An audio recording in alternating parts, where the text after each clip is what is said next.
Игры с автоматизацией хороши тем, что позволяют превратить кучу мелких задач в максимально залипательную систему. Я спешу рассказать тебе уже в 4-й раз о том, куда ты можешь с удовольствием потратить часы своего свободного времени. Кто не видел прошлые ролики, гляньте. Может, про какую-то игру я забыла рассказать. Всем здрасте, с вами Настя. Приятного просмотра.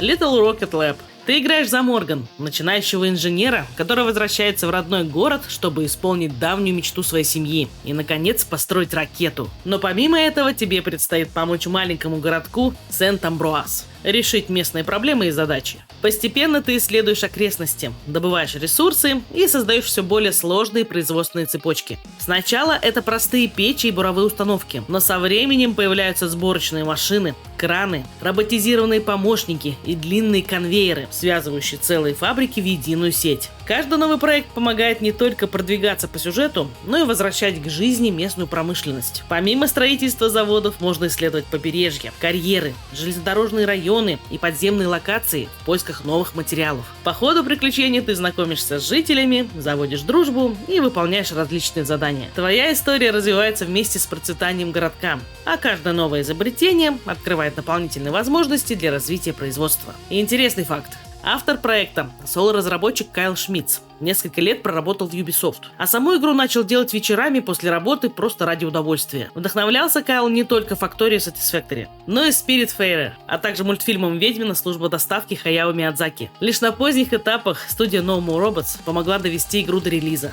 The Farmer was replaced. Недалекое будущее. Ты больше не пашешь в поле вручную. Вместо этого программируешь дрон, который делает всю тяжелую работу за тебя. Сначала все выглядит просто. Нужно автоматизировать фермерские задачи, собирать ресурсы и постепенно открывать новые технологии. Программирование здесь построено на простом языке, похожем на Python. Игра постепенно знакомит с базовыми концепциями, которые потом пригодятся для более сложных алгоритмов. Ты нажимаешь «Выполнить» и смотришь, как дрон работает по твоим инструкциям. А если что-то идет не так, приходится самому разбираться, где логика дала сбой. Прогресс в игре постоянный, без отдельных уровней. Ферма приносит ресурсы открывают новые технологии, а новые технологии дают больше возможностей для автоматизации. Для новичка это может стать настоящим испытанием, потому что подсказок немного, и задачи нужно решать самостоятельно. А опытным программистам первые этапы, скорее всего, покажутся легкими. Но дальше появляются задачи, над которыми уже придется серьезно подумать. Интересный факт. Это эксперимент одного разработчика под ником Rainbow Doggy Unicorn. Одним из самых популярных направлений среди игроков стало создание собственных алгоритмов сортировки кактусов. И многие игроки потом признавались, что часть знаний создания кода смогли перенести в реальный Python. Timberborn. Добро пожаловать в мир, где людей уже давно нет, а выживать на высохшей и отравленной земле теперь приходится бобрам. Сначала выбираешь одну из двух фракций – заботливых хвостов мира или трудолюбивых железных зубов. А потом начинаешь строить колонию, которая должна пережить засухи, токсичные приливы и нехватку ресурсов. Ты строишь плотины, шлюзы, каналы, акведуки и водохранилища, чтобы удержать жизнь там, где реки могут пересохнуть, что приведет к нехватке воды. А если ландшафт мешает, его можно менять, прокладывать тоннели, взрывать породу и буквально перестраивать карту под нужды своей колонии. Отдельно упомянуть можно то, как здесь работает вертикальное строительство. Дома, мастерские, платформы, мосты, зиплайны и трубогоны можно укладывать в многоэтажные конструкции, экономя место и ускоряя перемещение бобров. Со временем обычное поселение превращается в настоящий бобропанк-город с водяными колесами, лесопилками, насосами, двигателями, автоматическими плотинами и даже механизированными бобрами-ботами. При этом заботиться нужно не только о производстве, но и о самих жителях. Бобрам нужна еда, работа, развлечения, украшения, памятники и нормальные условия жизни.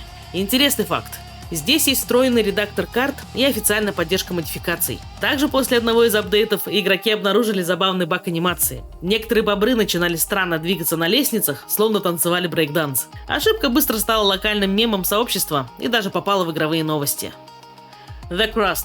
Стань генеральным директором собственной космической компании и возьми на себя почти невозможную задачу – построить лунную колонию, которая может стать последней надеждой человечества. Игровой процесс основан на строительстве базы, добыче ресурсов и автоматизации производства. Ты проектируешь цепочки из конвейеров, используешь лунный транспорт и дроны, настраиваешь переработку реголита и постепенно расширяешь инфраструктуру как на поверхности, так и под ней. Чем дальше развивается колония, тем важнее становится грамотная логистика и баланс между эффективностью производства, безопасностью и потребностями команды.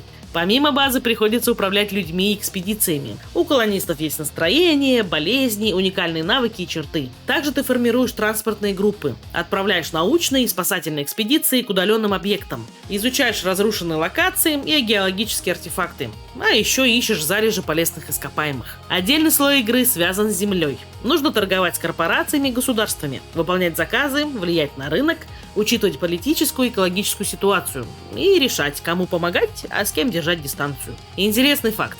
Разработчики поделились, что песочница рассчитана более чем на 100 часов игры, а после завершения основной истории прохождение можно продолжить. Энергетическая система Луны создавалась с расчетом на реальные условия. В ранней игре основным источником энергии выступают солнечные панели, но в дальнейшем их будет не хватать.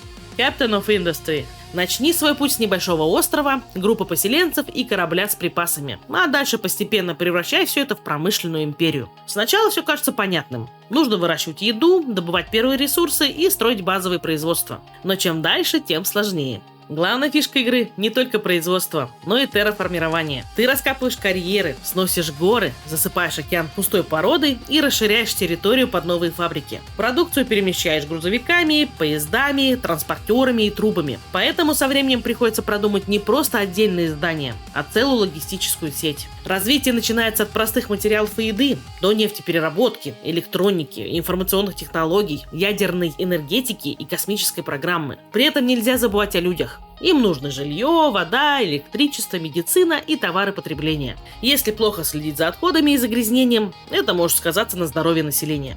Можно исследовать мировую карту, искать новые источники ресурсов, торговать с другими поселениями, принимать беженцев и заключать контракты на поставки. Интересный факт. В игре доступно более 100 технологий, где развитие доходит до космической станции и добычи ресурсов из астероидов. Это проект всего 2 разработчиков, бывших инженеров крупных IT-компаний. И они очень долго разрабатывали систему поездов. Механика оказалась настолько сложной, что ее внедрение заняло несколько лет.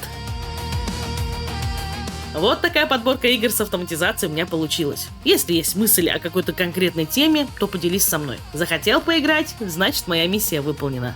Подписывайтесь на канал, кто не подписан, ставьте лайки, пишите комментарии. А главное, берегите себя и берегите свое здоровье. С вами была Настена, всем пока-пока.